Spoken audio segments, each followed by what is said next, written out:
Perhaps God took away my hands so I can use my heart to touch people. I was captured by the rebels, which there was a long fighting civil war in Sierra Leone, about 10 years, and I was captured by the rebels, which many of them were now much older than I was.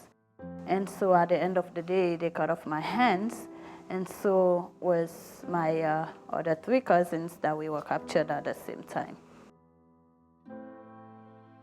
After my treatment in the hospital, I was moved to a camp, an RPT camp in a suburb of Freetown, and where was other RPTs of the world were living. And I lived there for about 3 years, and this time things were very tough, very rough. The exhibition that we have right now is called 11 Women Facing War. The entire story of the exhibition starts in 2001 with a tour of the Red Cross, looking at aid that was provided and how, by considering women as a sort of an autonomous group, how they could better offer aid to people in various countries where they're helping out. And along with that, a photographer went with them, and so he did photo essays of 11 women that he found in those various situations.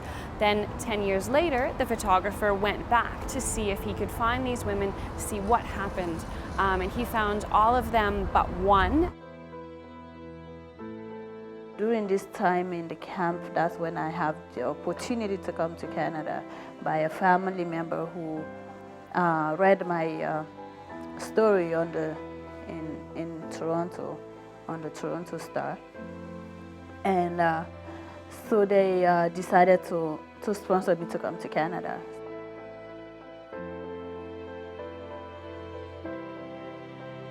They're so important to hear the real human implications of war, and not only, you know, sort of when we're looking at military history, looking at stats and dates and things like that, but to really consider the real human impact on people living in those situations.